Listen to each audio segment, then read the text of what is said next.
mean, because I feel like there's such a fine line between these two when asking the question why, but like, how do you draw the line between like constructive reflection Hmm. and destructive overthinking? So like, Oh, yeah. there's no easy answer to that, I think. I think the only answer that I could really give you and our viewers is having great people around you. You yourself can't get out of it on your own. It's very, very difficult, I think. Chung was a top player and he had that difficulty, which means that the best player in the world still have that kind of problem. So how do you get out of that? You have to have great people around you. Now, why is that so important? Before, like in some of the videos in the past, I told you guys like I hate cocky players. And the reason why I don't like cocky players is because they stop listening. It's very different when you have high confidence and you're cocky. It's very similar, but it's a little different. So when you're cocky, you stop listening. Now, when you have great people around you, but when you get cocky, you stop listening. Not only is it going to affect your performance, you're eventually going to go down. You're human, right? So you're going to need those great people around you to tell you like, hey, I think we're not going in the same path, or we're not doing the same routines that we've been doing before and trying to get better. Like you're just playing off of your confidence and the momentum. But the thing is, I think we do need to tweak your game to make it even better and go up. And like if you stop listening, you're not giving the good people around you a chance to actually even say it, because they could feel it. They could feel like you're cocky. So they're afraid. A lot of coaches and trainers and people around you, you're actually paying them to be there, and you get scared actually. Like it's a job for them. It's if I say something wrong that the player doesn't, I mean, it's right, but again, going back to saying like, hey, you're stupid, and the guy's stupid, it doesn't feel great, right? So if you say like, hey, you're being too cocky now, we have to rethink things. Like he's not gonna feel that great, or she's not gonna feel that great, and that's a big no-no, because the coaching is very unstable job as it is, and you say that and you're gonna get fired even earlier. But what I do is I actually say it, and I say, I don't care if you fire me, but like we gotta do something different here. Like I know you realize it. I know you're on the upswing of momentum, but it is starting to go down.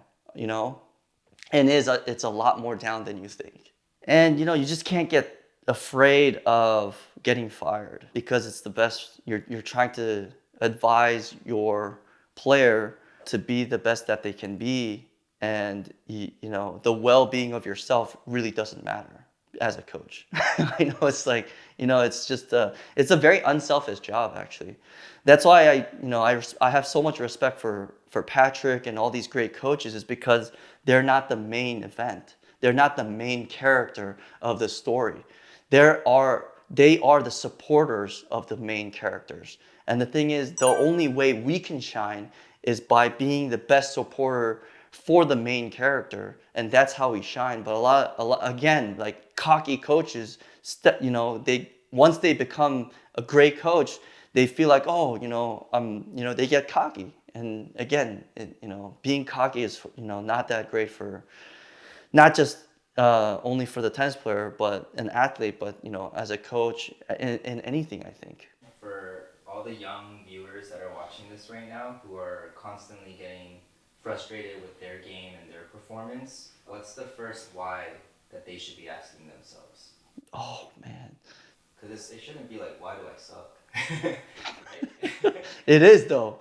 Oh, it is? Most players think like, why do I suck so bad? I'm so bad. Like, I mean, they even say it during the match. Like, I'm so bad. Like, you suck. Go home. Stuff like that. And, man, that goes so deep into like all the things. Okay, here's, man, this is a very good topic actually. I think we talked about it before, right? Mental. Okay? Everybody says tennis is a mental game. When you ask that question, it's about mentality, right? It's affecting the mentality. Man, I suck. Okay, so we got to figure out what's affecting the mentality. Okay, now the answer is so much longer than short because you're asking the question, what should the junior and the player think about? But they don't know really. They don't know. Like this is a job for their parent and parents or their coach actually. But that's why you need great people around you. There's a saying in Korean where like in everything that you do, like they say like, oh, your mentality sucks or your mentality is weak. Your mentality is weak. That's why it's not working. Your mentality is weak. So like everything's mental. So basically tennis, yeah, basically everything is mentality. But Korean people like to say in every sport, like, oh, like Son, who's the best striker in the world, lost the chance to perfect chance to score a goal. He lost it. Oh, that's because it's weak mentality. Like everybody, like they blame mentality for everything. I was thinking about that. So why? Another question. Why do people always say it's mentality? Why? I'm like, okay, so deep dive into that.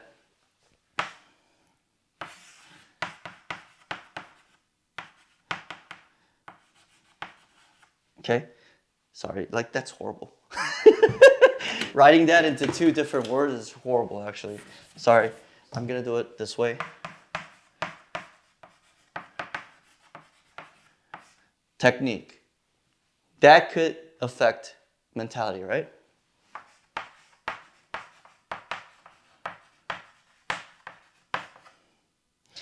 Environment. Friends, family, so many different things. Okay, right? Even wind, you know, we could say sun. We could like everything affects it, right? And then physical endurance. If you're tired as okay, you're like, ugh, like dying on the court, it's very hard to keep yourself mentally in the game. Now, the reason why you train to your limits to push yourself is because when you're at that state, you're training yourself to think better. And it doesn't happen all the time. The more fit you are, stronger your mentality will be because you don't have to be like, oh, I'm so tired or like I'm cramping or, you know, it's another issue that you're gonna have if you're not physically fit, your mentality is gonna be affected. Okay, what else is there? Okay, so there's so many different things that can affect the mentality. So many different things. So when you're a struggling junior, you have to figure out what is causing that. Okay? What is causing that? As parents and coaches, when you say your mentality sucks, get better. That's such a bad way to say it. I know there's a lot of, how do you say that? Like, you know, there's like physical therapists, but like now it's like mental therapists. I don't know. Chung, when I was with him, he had a sports psychologist with him. He was working with her alongside with these best coaches in Korea. And her basic role was like she was trying to fix problems, but it wasn't working. So all she did was just listen to him. And that just made him feel better. Okay. But when I work with him, what I try to do is everybody says his mentality sucks. And everybody's saying like he's overthinking. Like I'm just trying to figure out what is he actually thinking about. Okay. So let's say like there's all these things, but let's say forehand. Okay, and then it branches off to short balls. Okay, because if you're not stable with your forehand, if you're not solid with your forehand, obviously it's going to affect the mentality and your strategy because you have to play around your forehand. So all your strategy is around your backhand, and you have to think about how you're gonna hide that. But it's very hard to hide it in a pro game. And when I was talking to him, like I wasn't thinking about this. Like I was trying to fix this with this. Like how am I gonna fix his actual problems that's affecting his mentality? So he was 50 in the world. He told me like, how do you hit a short ball approach? I'm like, what? What? What? Like, are you kidding me? You're 49 in the world and you couldn't figure that out? And like, nobody told me how to hit it. Like, I just wing it. Like, I just did it. I'm like, what? So what we did was short balls. Like, I mean, we could do this on the court, but like he had a problem with the short ball, and I told him like, okay, you're running to the short ball with your racket back like this. It's gonna make your it's gonna make your feet a lot slower, and you're killing the momentum by taking your racket back way too early. You know, it actually happens. I know you guys watching this are like, oh, you got to take your racket back early. Like all the coaches say, take the racket back early. But he was literally like taking the racket back like this. You know, he's doing the dab and like he's running like this. Like how fast could you run if you go like this and run? Like you can't. So I taught him how to run to the short ball. Like, isn't that funny? He was 49 in the world. Crazy, huh? The reason why I have like, when I was teaching at the top level, I was like, man, like these top players have the same issue as like these, you know, lower recreational players. Like, I'm like, how is that even possible? So coaching got so easy for me. Anyways, let's go into this again.